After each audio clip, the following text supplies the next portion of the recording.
അങ്ങനെയൊന്നും ഞാൻ അതിലൊന്നും വിശ്വസിക്കുന്നു, ന്യൂമറോളജി അല്ലെ അതിലൊന്നും വിശ്വസിക്കുന്ന ഒരാളൊന്നുമല്ല. വലുതോ ചെറുതോ എന്നുള്ളതല്ല, കണ്ടന്റ് നന്നായിരിക്കുക. ഇത് ഇപ്പം ഞാൻ ഇപ്പൊ സാറിനോട് ചോദിക്കുകയാണ്, ഇപ്പൊ ഈ വലതുവശത്തെ കള്ളൻ എന്ന് പറഞ്ഞപ്പോ ഇതില് വേറെ കുറെ കള്ളന്മാരുണ്ട്, ഇടതുവശത്ത് ഒരു കള്ളനുണ്ടോ എന്നാണ്. എല്ലാം കള്ളന്മാരാ, മനസ്സിലായോ? പിന്നെ അതിനകത്ത് വലതുവശത്തെ കള്ളനൊരു പ്രത്യേകത ഉണ്ടെന്ന് മാത്രം. അതാണ് അത്.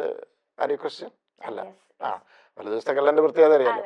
അതിന്റെ ഒരു ചെറിയൊരു ഇതുണ്ട്, അല്ലാതെ കഥാപരമായിട്ട് ഇത് അതല്ല. അപ്പൊ അതാ പറഞ്ഞ അതിനെ കുറിച്ച് അങ്ങനെ പരാമർശിച്ചപ്പോ അത് പിന്നെ അത് പേരാക്കി അങ്ങ് ഇട്ടു എന്നുള്ളതേ ഉള്ളൂ. ഇപ്പം ഇതും ഒരു ത്രില്ലർ അല്ലെ ഒരു ക്രൈം ഡ്രാമ ത്രില്ലർ ജോണറിൽ വരുന്ന ഒരു മൂവി ആണോ ഈ വലതുവശത്തെ? ക്രൈം ഡ്രാമ ത്രില്ലർ നമ്മളെ ചുറ്റിച്ചു നടന്നിട്ട് നമ്മളെ പെടുത്തിയത് പേര് ഞാൻ പറഞ്ഞല്ലോ, എന്നെയാണ് നമ്മളെ എല്ലാരും ത്രില്ലർ എന്ന് പറയുമ്പോ ഞങ്ങൾ പറയും ഇമോഷണൽ ക്രൈം ഡ്രാമ എന്ന് പറഞ്ഞോണ്ടിരുന്നു. ഇതിപ്പോ ക്രൈം ഡ്രാമ ത്രില്ലർ എന്ന് പറഞ്ഞപ്പോ പിന്നെ നമ്മൾ സാഷ്ടാംഗം കീഴടങ്ങിയിരിക്കുന്നു. ഇത് ത്രില്ലർ ആണോന്ന് ഞങ്ങൾക്കറിയില്ല, എന്തായാലും ഇറ്റ്സ് എ ക്രൈം ഡ്രാമ, ഒരു ഇമോഷണൽ. അങ്ങനെ ബേസിക്കലി ഇത്രയേ ഉള്ളൂ നമ്മൾ പറയാൻ ഉദ്ദേശിച്ചത്.